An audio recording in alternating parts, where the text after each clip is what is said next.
Hey, how y'all doing? This is Mongo Slade, and today we're going to talk about the value of wrestling championships. So this spins out of Ryback. So Ryback made some very interesting comments about championships. And to give the full context of what took place, WWE on Fox, the Twitter account, asked the question, the best superstar to never win the WWE Championship is, and there's a blank space. And then Ryback responds, wrestling's fake, guys, and the championships are props to market entertainers as champions. Nobody has actually ever won or lost a prop, as scripted physical entertainment is incapable of that. This tweet explains so much, though, on your TV deal with them. I don't understand what that last part meant. So obviously, Jim Cornette was very angry about this, and just for shits and giggles, I'm going to read the Jim Cornette tweet. He responded, "Another piece of shit, aka Ryback, who would never have been allowed into business before it all went to hell. Hey, fat guy, if you said this in public 30 years ago, your fellow entertainers would have kicked the shit out of you, and rightfully so. Fuck you." So, but Ryback brings up an interesting point. What is the value of a championship if it is not legitimately won? Right? Now, in in the real world, in the real world, things have value because we value them, right? So what I mean by that is, when you look at economics, people will say, "Oh, the gold has value," or Bitcoin, or whatever, right? Some things have more value because they have tangible value. Some things have emotional value, like a house, or a relationship has value, like a friendship may have some value. What kind of value is on a championship or an award of some kind, right? So just to expand upon this, what Ryback is saying is not necessarily untrue. Their championships are not won or lost, because the winning and losing is decided in a booking room, and usually by what makes sense in terms of story. But at the same time, the idea of marketing somebody as a champion is no different than any other marketing gimmick. A Dragon Award in literature is just marketing. An Oscar is just marketing. They put Oscar award winning on like the cover of DVDs and billboards. You know, they can't legitimately justify why you are the best actor. They just say best actor as voted on by this small group of people. You understand what I'm saying? So theoretically, an Oscar is the same thing. A Tony Award is the same thing. A Grammy is the same thing because the value of music. Who's to say what's valuable music? When was the last time somebody legitimately liked a Grammy Award winning album? When somebody says like, "Oh, this album won a Grammy," and most people that you talk to, even just people that you can touch physically, and they say, "Well, I've never listened to it. I don't care about that," or I hate that band. I hate that group. I hate that singer." How did they win a Grammy? How is it that Nas has never won a Grammy, but Jay-Z's got a bunch of Grammys? Or that Lauryn Hill had won a bunch of Grammys, but other people haven't won any Grammys. I did learn that there's a lot of politics and a lot of backdoor stuff around the Grammys, right? Wrestling is the same way.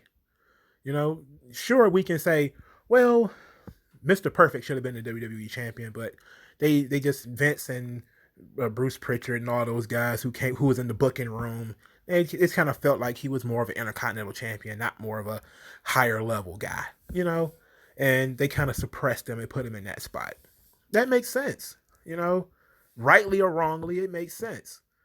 Champions and people who win awards are chosen unless it's legitimately won on a field, right? Like the only awards that really matter are like the Olympics, right? And then even those, there's some suspicion to the Olympics and stuff like that, right? Because people choose who's on the team and who isn't on the team because there's all types of ethics and different types of things that you can get knocked off the team for. But you legitimately win a race on the court. You win a basketball game on the court, right? So those are like legitimate awards. But when you look at other awards where you're asking somebody to debate the value of somebody or a thing, and that thing has so much relative value where it's the relativity of it means that pretty much you could use the same justification to say anybody's the best or say anybody's the greatest. So what Ryback is really saying isn't the dig that people think it is. If you take wrestling as entertainment, which it is, then its awards, the Slammies, the Hall of Fame, all that type of stuff, they have a really difficult time. Like I want to talk about this too because this is an expansion. When you talk about like the Dave Meltzer Pro Wrestling or Wrestling Observer Hall of Fame or whatever, you asking people to look at things and then give their opinion. If you have to give your opinion in order for you to win it, then it's not it's not a hard objective thing, right? Because then you would have people say, "Oh, I can't believe Kenny Omega is in the Wrestling Observer Newsletter Hall of Fame, and so isn't." And then when they was breaking it down, it was like, "Oh, look at the divisions that he was in, look at the competition that was there, and yada yada yada." It's like it's not nothing objective. If it was objective, you theoretically could put everybody who was there, who was listed, in there, right? If if you are, if you run in the Olympics, the guy who wins the Olympics is legitimately the fastest man, usually the fastest man in the world. Unless the actual fastest man in the world is dead or in prison or something. Well, he would have to be prison because he would have to be alive at least, or, maybe he overslept or something stupid like that. But there's always an objective measure when it comes to legitimate competitions. When it comes in the entertainment fields, it's all just marketing. That's why, the Oscars can come out and say you have to be your movie has to have blankety blank numbers of women, blankety blank numbers of black people, blankety blank numbers of gay people in order to be considered for an Oscar. Not that the movie has to be good and universally good or it has to make a lot of money. Because there's a lot of movies who won Oscars didn't make a lot of money. You know? And plus people don't watch every single movie. And even admittedly, a lot of the people who vote on things like Oscars and Grammys, they can't listen to everything. It's impossible. So how could they say what's the best album of the year if they haven't listened to every single album? Right? It's impossible. So that means you're choosing among this selected group that's selected for a specific reason. And WWE does the same thing. They select a champion based off a specific group of people. There's going to be a small group of people that are they consider to be championship contenders. And then they're going to choose among those people who are the champions, who are the Hall of Famers, who are the yada yada yadas. Right? Are you chosen repeatedly or are you only chosen once? This is why a lot of people kind of like give a lot of credit to Ric Flair because he was able to, the NWA had that 9-member board, right? You had 9 different promoters who would come together and say, through a vote, this guy was the best guy. This guy would draw the most money from our promotion. This is the guy we can work with. This is the guy who does the best business. And they would say, that's the guy. As opposed to, some people just say, oh, Vince McMahon just decided one guy is the top guy. And of course, ignore all the fact that he, the one guy that he picked usually is the one drawing the most money. So it's very strange. Like he would make his decision the same reason the NWA would make their decision, but because it's one guy and not 9, people would say, oh, it's somehow lesser, but whatever. But Ryback talked about, okay, well, you never really win or lose a title. And that's true. While that might be true, all awards are really won and lost the exact same way. Except for you can't really lose them. Like once you won an Oscar, you get to put Oscar award winning on your resume forever. And as a wrestler, you can do that too. You can always put WWE Intercontinental Champion on your resume. When you go to other promotions, people use it. He is a former Intercontinental Champion. He's a former Tag Team Champion. It's like, yeah, that's marketing. That helps the performer market themselves, not just the company market them, but the performers to market themselves. Because again, they are technically independent contractors and they will go to other places. And when they eventually go to somewhere else, they can always talk about their old achievements, like Kenny Omega, former IWGP heavyweight champion, former IWGP junior heavyweight champion. He could always use those type of things because they were given to him. He was chosen for those awards and therefore he could use them to market himself. No different than when somebody wins a Grammy or somebody wins an Oscar. But that's, this all, if you understand the relativity portion of it.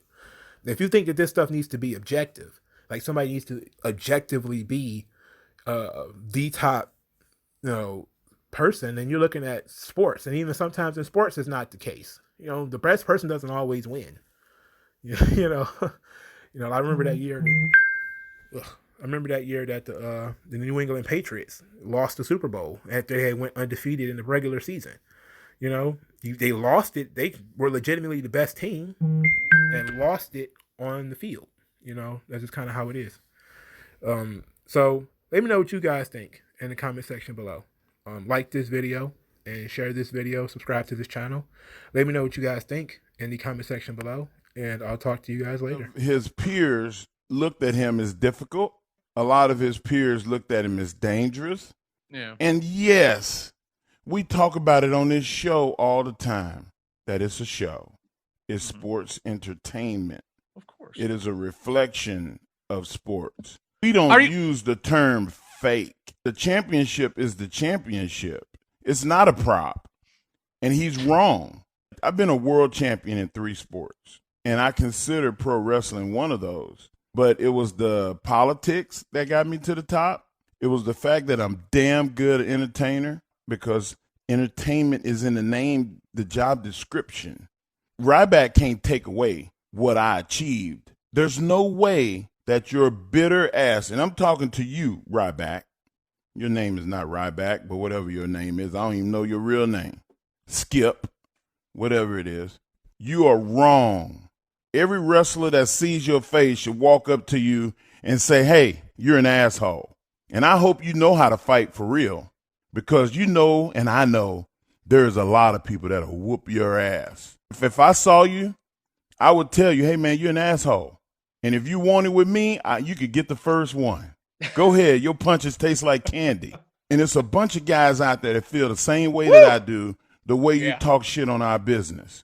I feed my family with this business. This show, hey, it's a show about wrestling. I'm not an active talent. I'm not an employee.